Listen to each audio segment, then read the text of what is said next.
Ribuan driver ojek online atau ojol di Surabaya, Jawa Timur kembali turun ke jalan memprotes pengendara ojek online murah. baik roda 2 ataupun roda 4 hari ini kembali berdemo. Mereka memblokade Jalan Ahmad Yani ribuan Surabaya. pengemudi ojek online di Surabaya, Jawa Timur menggelar unjuk rasa menuntut kenaikan tarif yang dinilai sangat merugikan. Ketika mendengar ribuan driver ojek online di Surabaya melakukan unjuk rasa, saya terkenang dengan puisi Wiji Tukul yang sangat populer. Dalam syairnya, Wiji Tukul berteriak lantang, apabila usul ditolak tanpa ditimbang, suara dibungkam kritik dilarang tanpa alasan, dituduh subversif dan mengganggu keamanan, maka hanya ada satu kata, lawan.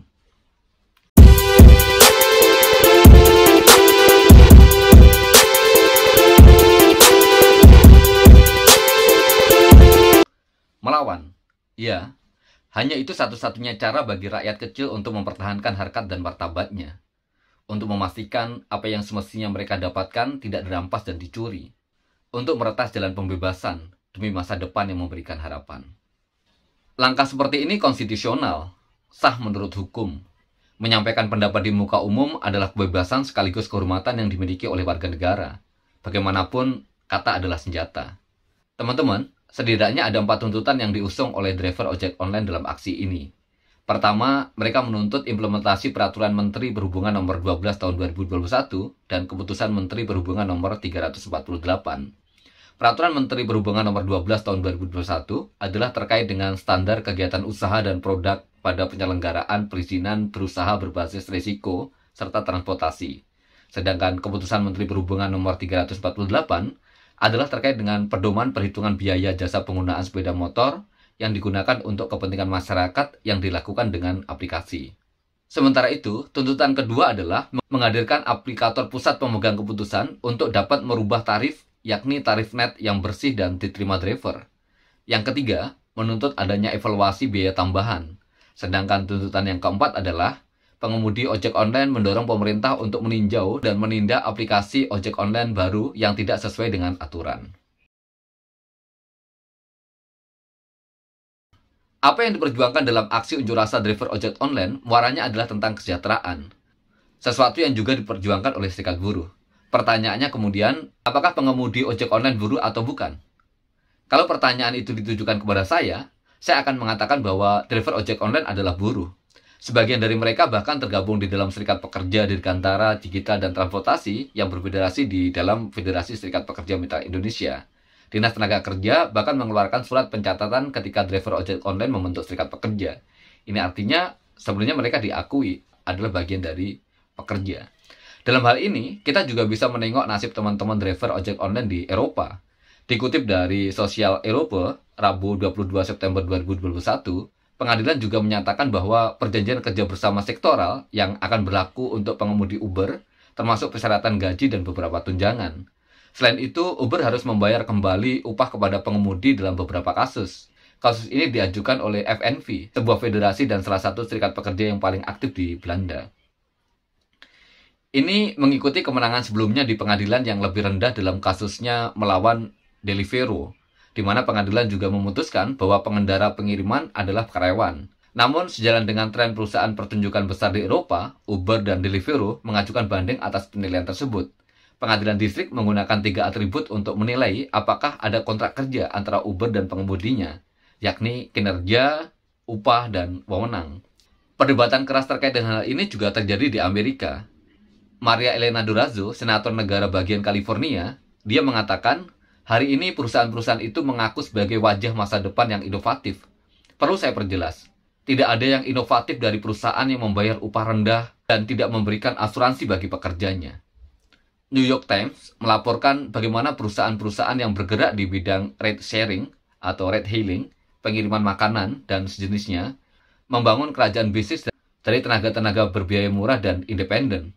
Alih-alih menjadikan pengemudi sebagai karyawan, Uber, Grab, hingga Gojek menyebut mereka sebagai mitra. Dengan status mitra, pengemudi Uber hingga Grab tidak memiliki hak dasar seperti yang diperoleh pekerja yang berlabel karyawan, misalnya asuransi, jaminan sosial, dan cuti berbayar. Di sisi lain, perusahaan-perusahaan sharing ekonomi ini berjaya. Uber misalnya pernah menjadi perusahaan bervaluasi 82 miliar dolar, sementara Grab pernah mencatat bervaluasi 14,3 miliar dolar. Kalau kita bicara tentang mitra, seharusnya ia adalah terbebas dari kendali perekrut, bekerja di lingkup kerja yang tidak repetitif, dan harus benar-benar independen. Ketua Parlemen California, Anthony Rendon, secara tegas mengatakan bahwa apa yang dipertontonkan Uber dan kawan-kawannya adalah feodalisme gaya baru. Pada pertengahan 2015, Videk pernah diputus bersalah dan harus membayar ganti rugi senilai $228 juta karena mengklasifikasikan karyawan sebagai mitra. Kala itu, akibat diklasifikasikan sebagai mitra, beberapa pengantar barang tidak memperoleh upah minimum, cuti, hingga tunjangan sosial. Keputusan pengadilan memutus bersalah perusahaan ini. Sederhana saja alasannya. Orang yang Videk sebut mitra itu bekerja dengan menggunakan seragam dan membawa logo mereka kemana-mana. Tidakkah itu juga yang terjadi pada pekerja di Gojek dan Grab? Sementara itu, Departemen Tenaga Kerja Amerika Serikat memberikan satu poin utama untuk mengklasifikasikan pekerja sebagai karyawan atau mitra. Poin itu ialah soal ketergantungan. Seberapa tergantung perusahaan dan pekerja? Dalam kasus ride sharing misalnya, dua pihak sebetulnya sangat bergantung sama lain.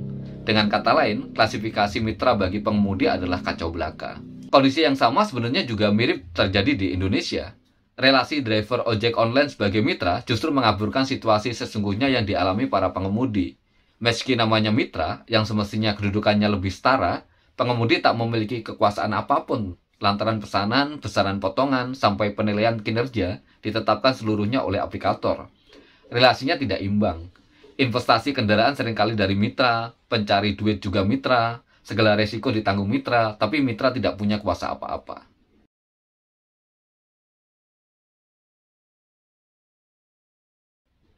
Kabar baiknya, sudah ada beberapa negara yang sudah dan akan mengesahkan driver ojol sebagai pegawai tetap. Yang pertama, Inggris. Pada tanggal 16 Maret 2021, Uber mengatakan akan memberikan driver hak bayaran saat liburan dan uang pensiun. Sekitar 70.000 driver Uber di negeri Ratu Elizabeth itu sekarang akan mendapat setidaknya upah minimum saat mengemudikan taksi di aplikasi buatan perusahaan Amerika Serikat tersebut. Yang kedua, Spanyol.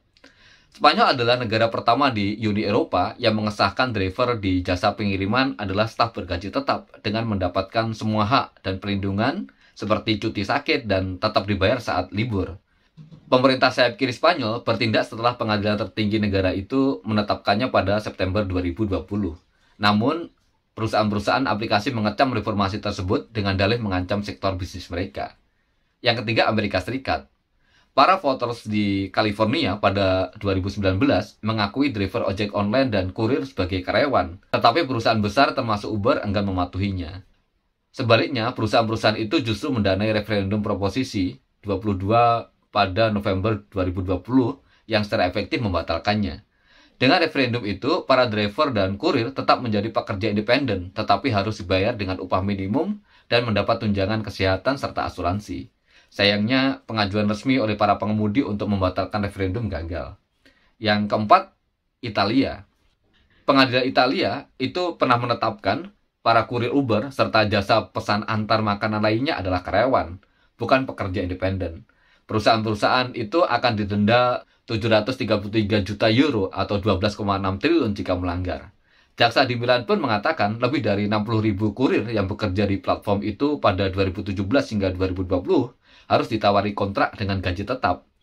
Perusahaan harus membayar asuransi serta memberi driver pakaian kerja yang memadai, termasuk helm, sarung tangan, rompi reflektif, masker wajah anti corona, dan sepeda motor atau skuter. Yang kelima, Prancis.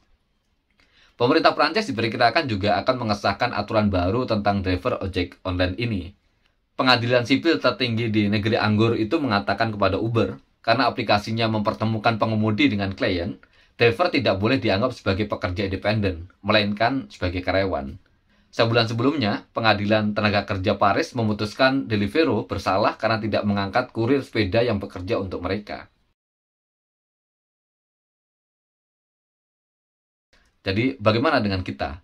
Sudah saatnya kita mendorong maju gerakan para pengemudi ojek online untuk menuntut status mereka sebagai karyawan tetap, untuk memastikan adanya hubungan kerja, untuk memastikan adanya kepastian pekerjaan, kepastian pendapatan, dan kemudian jaminan sosial yang layak. Hidup buruh.